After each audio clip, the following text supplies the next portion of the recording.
Hi friends, मैं Shiv sir एक बार फिर से आप लोग का बहुत बहुत स्वागत करते हैं अपने YouTube channel gain knowledge technical में। फ्रेंड्स, आज का जो टॉपिक है वो ट्रेड थ्योरी वेल्डर से संबंधित है। तो ट्रेड थ्योरी वेल्डर में मैं एमसीक्यू क्वेश्चन लेकर के आया हूं जो आपके लिए बहुत ही लाभप्रद होगी, जो आगामी परीक्षा में होने वाली है। तो चलिए फ्रेंड्स, आते हैं अपने टॉपिक पे। अपने टॉपिक पे आने से पहले एक बार फिर से आप लोग से आग्रह करते हैं कि अभी तक आप लोगों ने हमारे यूट्यूब चैनल को सब्सक्राइब नहीं किया है तो जल्द से जल्द सब्सक्राइब कर लें। सब्सक्रिप्शन फ्री है, इसका कोई चार्ज नहीं लगता है। आपका एक सब्सक्रिप्शन हमारे मनोबल को बढ़ाता है और हम इस कार्य में बहुत ही तन्मय से लग करके आगे बढ़ने की प्रयास करते हैं। तो चलिए फ्रेंड्स, आपके स्क्रीन पे देखते हैं ये पहला प्रश्न। ये पहला प्रश्न आपके स्क्रीन पे जल्दी जो है यहाँ पे प्रदर्शित होगी। तो पहला प्रश्न है आपका कि which type of transformer used in arc welding, अर्थात आर्क वेल्डिंग में किस प्रकार के ट्रांसफार्मर का उपयोग किया जाता है। आपके ऑप्शन है ए स्टेप अप, बी है स्टेप डाउन, सी है 1 to 1 और डी है capable of increasing supply voltage. तो देखिए, चार ऑप्शन में से जो आपका करेक्ट और सही ऑप्शन है वो आपका ऑप्शन नंबर बी है। हम आपको बता देना चाहता हूँ कि आर्क वेल्डिंग में जो है जो ट्रांसफार्मर यूज होता है वो स्टेप डाउन ट्रांसफार्मर यूज होता है। तो आपका ऑप्शन नंबर बी करेक्ट और सही है, आंसर है। तो चलिए यहाँ पे मैं उसको टिक भी लगा देता हूँ और वहाँ पे मैं आपको लिख भी देता हूँ कि आपका करेक्ट और सही आंसर क्या है। तो यहाँ पे मैंने टिक लगा दिया है और इसको लिख भी दिया है कि ऑप्शन बी मेरा करेक्ट और सही आंसर है। तो अब आगे बढ़ते हैं फ्रेंड्स और देखते हैं आपके स्क्रीन पर अगला प्रश्न। अगला प्रश्न आपके स्क्रीन पर है कि which position is advantage for easy welding, अर्थात आसान वेल्डिंग के लिए कौन सी स्थिति लाभप्रद है। आपका ऑप्शन है ए फ्लैट, बी है वर्टिकल, सी है ओवरहेड, डी है हॉरिजेंटल। तो फ्रेंड्स, मैं आपको बता देना चाहता हूँ कि आसान वेल्डिंग के लिए जो स्थिति जो पोजीशन होती है वो हमारा फ्लैट सबसे आसान होती है। तो वहाँ पे हम लोग फ्लैट वेल्डिंग यूज करते हैं। तो इसीलिए चलते हैं, अब हम टिक मार लेते हैं। तो यहाँ पे हमारा करेक्ट और सही आंसर है ऑप्शन नंबर ए फ्लैट, जहाँ ऑप्शन ए हमने यहाँ पे लिख दिया। फ्रेंड्स, अब आगे बढ़ते हैं और देखते हैं अगला प्रश्न। अगला प्रश्न आपके स्क्रीन पर है कि which one of the following is use to convert AC to DC supply in a welding machine, अर्थात वेल्डिंग मशीन में एसी से डीसी सप्लाई में परिवर्तित करने के लिए निम्न में से किसका उपयोग किया जाता है। आपके ऑप्शन है ए रेक्टिफायर सेट, बी है मोटर जनरेटर सेट, सी है इंजन जनरेटर सेट, डी है वेल्डिंग ट्रांसफार्मर। तो यहाँ पे चार ऑप्शन दिए गए हैं। चार ऑप्शन में से हमारा एक करेक्ट और सही आंसर है, वो है हमारा option number a rectifier set. तो हम लोग एसी से डीसी में जो है कन्वर्ट करने के लिए यहाँ पे रेक्टिफायर सेट का उपयोग करते हैं, इसलिए ऑप्शन ए हमारा करेक्ट और सही आंसर होगा। चलिए इसे हम टिक मार लेते हैं। तो ऑप्शन ए हमारा करेक्ट और सही आंसर। चलिए इसे हमने टिक लगा दिया और यहाँ पे ऑप्शन ए लिख भी दिया। अब आगे बढ़ते हैं प्रश्न और देखते हैं फ्रेंड्स अगला प्रश्न। अगला प्रश्न आपके स्क्रीन पे इस प्रकार से है। तो अगला प्रश्न आपके स्क्रीन पे ये प्रदर्शित हो रही है। ये प्रश्न है आपका। प्रश्न है कि what is the metal use to make earth clamp in a welding machine, अर्थात वेल्डिंग मशीन में अर्थ क्लैंप बनाने के लिए किस धातु का उपयोग किया जाता है। आपके ऑप्शन है ए आयरन लोहा, बी ब्रास, सी एल्यूमिनियम, डी कॉपर एलॉय।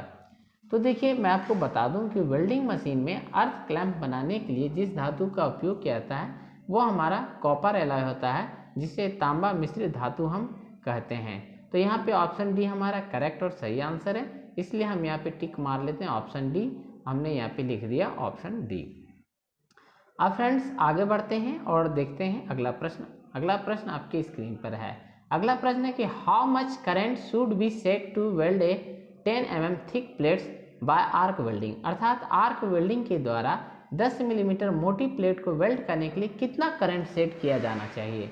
आपके ऑप्शन है ए 70 एम्पेयर्स, बी है 80 एम्पेयर्स, सी है 90 एम्पेयर्स, डी है 110 एम्पेयर्स। तो चार ऑप्शन में से हमारा करेक्ट और सही ऑप्शन जो है वहाँ पे ऑप्शन नंबर डी। तो 110 एम्पेयर्स अर्थात 110 एम्पेयर्स हम लोग यूज करते हैं। तो चलिए ऑप्शन डी को हम यहाँ टिक मार लिया, ऑप्शन डी, और यहाँ पे लिख भी दिया हमारा option D.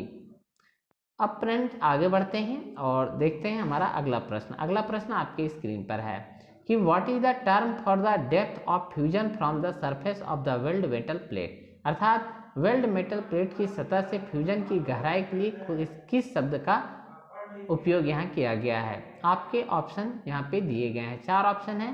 Leg length, B है हमारा फ्यूजन जोन, सी है पेनिट्रेशन, डी है हीट इफेक्टेड जोन। तो यहाँ पे जो हम शब्द यूज किए वो हमारा है पेनिट्रेशन, तो ऑप्शन हमारा सी यहाँ पे करेक्ट और सही आंसर होगा, ऑप्शन नंबर सी। तो फ्रेंड्स यहाँ पे हम ऑप्शन सी को जो यहाँ पे देखिए कि वेल मेटल प्लेट की सतह से फ्यूजन की गहराई के लिए जो शब्द यूज किए हैं वो हमारा ऑप्शन सी होता है, पेनिट्रेशन। इसको टिक मार लेते हैं, ऑप्शन सी मेरा करेक्ट और सही आंसर, इसे टिक मार लिया और यहाँ पे लिख भी दिया ऑप्शन सी। अब आगे बढ़ते हैं फ्रेंड्स और देते हैं अगला प्रश्न आपके स्क्रीन पर है। अगला प्रश्न है कि what should be the angle for double bevel butt joint, अर्थात डबल बीवल बट जॉइंट के लिए जो एंगल होनी चाहिए वो क्या होनी चाहिए। ऑप्शन ए है आपके 45 डिग्री, बी है 35 डिग्री, सी है 25 डिग्री, डी है 20 डिग्री।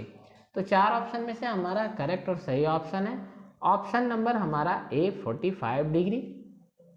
तो चलिए फ्रेंड्स इसे हम टिक मार लेते हैं, ऑप्शन ए हमारा 45 डिग्री, यहाँ पे ऑप्शन ए हमने लिख दिया। अब फ्रेंड्स आगे बढ़ते हैं और अगला प्रश्न देखते हैं। अगला प्रश्न आपकी स्क्रीन पर है। अगला प्रश्न है कि what is the name of joint 2 members welded in the same plane. कह रहा है कि यदि एक ही लेवल में 2 मेंबर को वेल्ड किया जाता है तो जॉइंट का नाम क्या होगा। आपके ऑप्शन है ए लैप जॉइंट, बी है टी जॉइंट, सी है बट जॉइंट और डी है एज जॉइंट।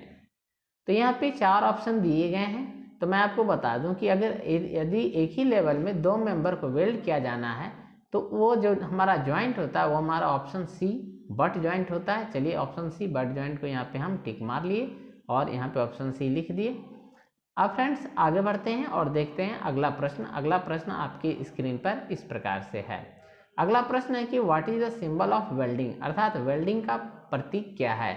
आपके यहाँ पे 4 ऑप्शन दिए हैं, ए स्पॉट वेल्ड, बी है फिलेट वेल्ड, सी है सिंगल जेबट और डी है बैकिंग रन वेल्ड।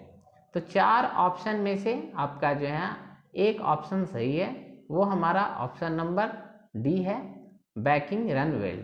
तो चलिए यहाँ पे हम ऑप्शन डी को टिक मार लेते हैं, ऑप्शन डी मेरा करेक्ट और सही आंसर है, यहाँ पे हमने ऑप्शन डी लिख दिया। अब फ्रेंड्स आगे बढ़ते हैं और अगला प्रश्न देखते हैं। अगला प्रश्न आपके स्क्रीन पर ये इस तरह से प्रदर्शित होने जा रही है, थोड़ा सा आप वेट करें तो आपका अगला प्रश्न जो है आपके स्क्रीन पे आ जाएगी। अगला प्रश्न देखते हैं, बहुत ही मज़ेदार और जो है इंटरेस्टिंग सब्जेक्ट है। अगर आप कंपटीशन की तैयारी कर रहे हैं तो हमारे साथ जुड़े रहिए और हमारे साथ जुड़कर जो है अपनी तैयारी को बनाए रखिए। तो चलिए फ्रेंड्स देख लेते हैं हमारे अगला प्रश्न हमारे स्क्रीन पर इस प्रकार से है। अगला प्रश्न है और अंतिम प्रश्न है कि what is the shape of weld finish symbol, अर्थात वेल्ड फिनिश प्रतीक का आकार क्या है। आपका ऑप्शन ए कन्वेक्स, बी है कंटूर सिंबल और सी हमारा कनकेव सिंबल, डी है कंटूर सरफेस चिप्ड।